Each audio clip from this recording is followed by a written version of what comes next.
I know I said a lot of things, and I know I done a video considering and stating that I wasn't going to review One Piece. And yes, I'm in my pajamas. So what? It's my video. I don't care what I wear, as long as I give you guys the video that you want. So yeah, I just read the recent chapter, and yeah, I just imagined and stated that there's a lot of things going on with this chapter where we learn more about everything. And the modified siblings of Sanji and stuff like that. And how much, and a lot of things have been twisted and told. Jinbei started a rebellion and rebelled against Big Mom. He has now pretty much might end up joining the Straw Hat Fleet that we saw that were forcibly made without Luffy's consent before, pretty much at the end of Dressrosa's arc. Now, Sanji just learned from his sister. He told his sister the true plans of everything because of Pudding's memories being power of being able to whip out a real film. The film fruit or memory fruit. I can't remember what her power were, but I know that it's something to do with memories and where she can pull out the memory. So it's the memo fruit. Yeah, it's the memo fruit where she can go in the minds of anybody she touches and pull out a reel of film, and she can snip out memories of anything. So she took out the memories of this discussion about the true plan of Big Mom and how they're planning to kill the Vinsmux just to get their science and technology and just kill them on the spot, and that the whole plan was a rose. This explains everything that we already know, that how Pudding put on a facade, a fake face, and hidden her true meaning and her true feelings within this chapter as well. That just shows even more how much Oda has planned this thing out. Even going to writing a panel saying that Nami said that we've been in somewhat of a situation like this before. I can't remember if it was during Alabasta or it was during War 7, but they have been in a situation like this before, and a lot of fans of One Piece have harkened back. There was a lot of similarities between War 7 arc and this arc. And I'm going by the manga volume titles of each arc, because each arc is titled within each volume. So when it was East Blue, sorry about that, excuse me.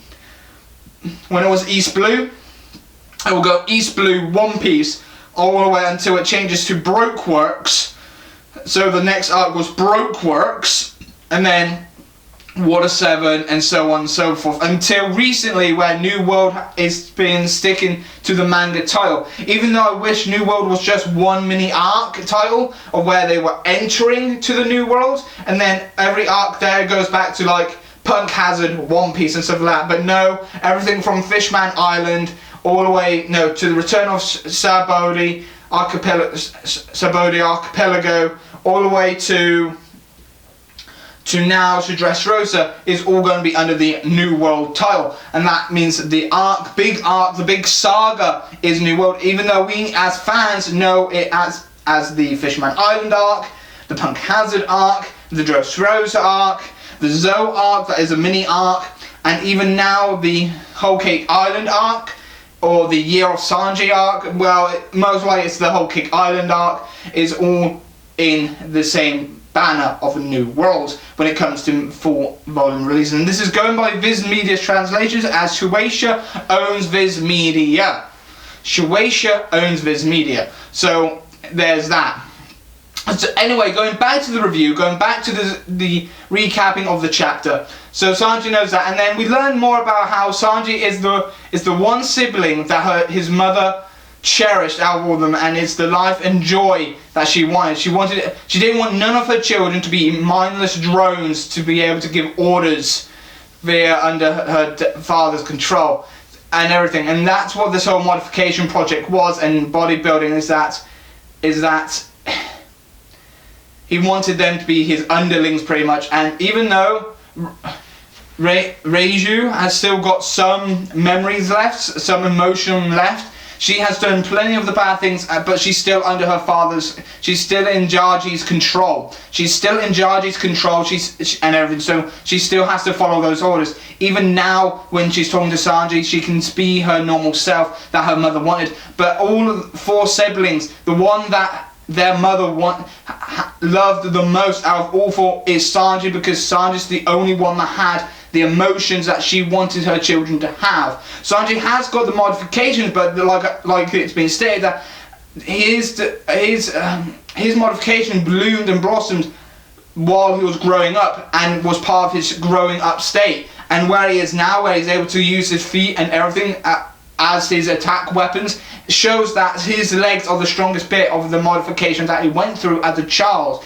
Yes, they weren't manifested, and yes, they bloomed a lot slower and a lot longer, but they manifested to a point where he could literally beat his brothers if he wanted to. And we also learned that the cuffs on his wrists are fakes. They haven't got nothing to blow his wrists up or anything, because her sister swapped them out with fakes, because she cares for her brother Sanji as much as her mother did, because that's how much she loves her little brother, and she knows how much he doesn't want her sister to die. She doesn't want her to die along with Jarji, Yonji, Shinji, whatever, Yonji, Ichiji, and all that. So he doesn't want her to die along with them. He wants her to survive, live on, and everything like that. But it continues to show off that she does care for Sanji as much as possible, and does show that there's a lot of things in this chapter that does show how much that Sanji understood now that everything was just like a little thing on a hook being dangled in Sanji's face, so he had to obey all these. But it's all like pretty much a ruse, because she doesn't really care. As long as you would follow these plans and everything, you would go. But you have amazing friends now that are amazing people that you should go with and be with. You should not be with anybody else. You should not allow them to be a fame. You and everything. He even mentioned that he went there just to try and smooth things out and everything, to let them pass and everything. And now that's not going to work, he's now going to have to join Luffy again and actually be happy to be with them, to actually face Big Mom.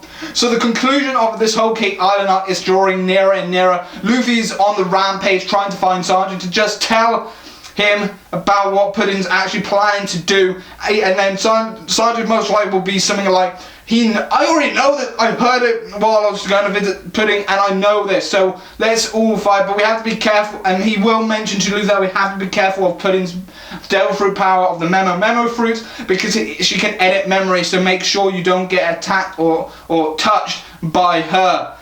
And pretty much the whole Cake Island arc is drawing nearer and nearer to a close, and then we're going to continue onto this arc, and we might end up going to the Wano Kingdom arc next. We don't know what's the next arc's going to be. There's no announcement yet, but I have a strong feeling we will end up finishing the whole Cake Island arc, where we will end up going back to Zou, and then we're going to end up going to the Wano Kingdom, and then it's going to be a whole arc dedicated, but with the whole Straw Hat crew again, doing a whole arc again. I have missed the whole arcs where it is the whole Straw Hat crew and not just half of them or sections of them and everything like that. I miss it when the whole crew were there. I know it drawn out to stories and liberations during the Dress Over of the reasons why they had to separate and everything. It's understandable, and even now it was even more understandable. But I just wish that I just miss the whole arcs now, where we can continue on with the stories, where it's the whole crew fighting in these arcs and not just small sub numbers of the crew.